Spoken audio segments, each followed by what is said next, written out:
Hello, Meoni here, and welcome back to another video for Final Fantasy XIV, another item from patch 4.5 today, and this time a new crafted set of housing items. As the title suggests, Square Enix decided to have a go at making their own loft designs.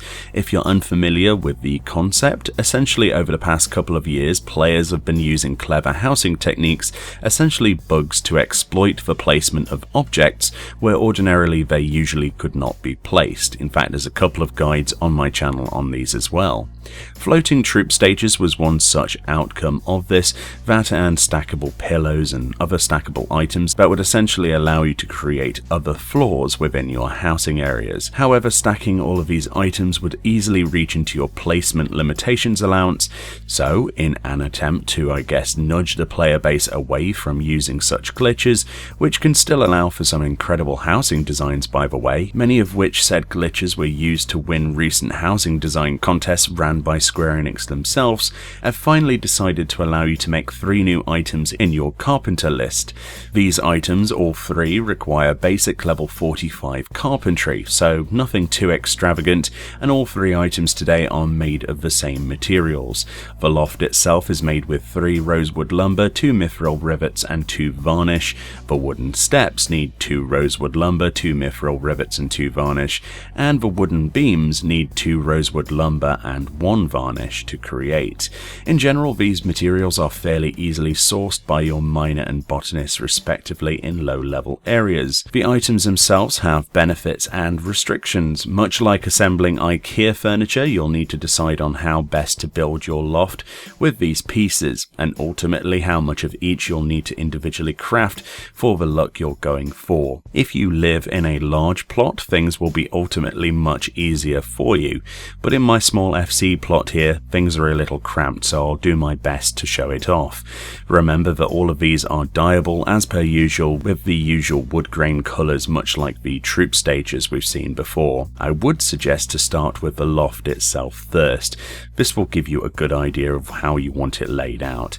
You'll note that placing the loft itself needs to touch a wall for the most part, and naturally these can't float in mid-air. The second limitation with these lofts is that you can only use tabletop items on them, so your dreams of chairs, tables and beds and the like go out of the window immediately unless you find a way to glitch them up here, much like the previous methods anyway, which is my biggest issue with the piece itself. Limiting it to tabletop items was probably not the best idea. Next up, the stairs. These are very irritating to place, usually snapping to the wrong part of the loft or wall, and with no flip button in the housing menu, it's impossible without some serious messing around to get things looking right. The third crafted item, these wooden beams, however, would have potentially been an easy fix for my previous issues, but unfortunately whilst it does allow for stair placement to some degree, the lack of flipping the beam and it only connecting to the house wall point to point instead of sideways means you will again find the whole thing incredibly difficult to make look right. That's not to say it can't look amazing with some covering, which I'm sure it can, but if you naturally walk up to this feature and think, well, let's place the stairs in the center and lead them up to the loft, it just isn't going to work like that at all. The easiest way I found to make a loft system in general is just to use the house walls for the stairs to lead them up the wall itself. I found creating any complicated stair systems in multiple directions to be very irritating to pull off, and really it just didn't allow me to do that. The lofts themselves can be pieced together, but remember they cannot stick together. They actually need a house wall to connect to at all times, meaning then that if your space is large, you'll find a lot of the time if you wanted to make a complete new floor to your house in a large plot, that would likely have gaps in the center that you wouldn't be able to fill.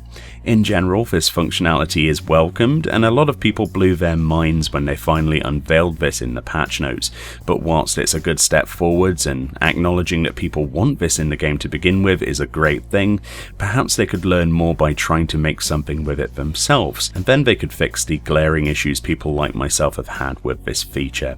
Hopefully we see more development with this loft idea, as it is really cool, and ultimately housing would benefit from a flip button for both horizontal and vertical, without of course resorting to the glitches that they want us to be presumably nudged away from. Either way, thank you kindly for watching this video. Let me know how you found the use of lofts, if you managed to make anything look good, and I'll see you all next time. Well, I can't put a bed up here, so I might as well sleep in a basket full of balls of yarn. That looks comfy.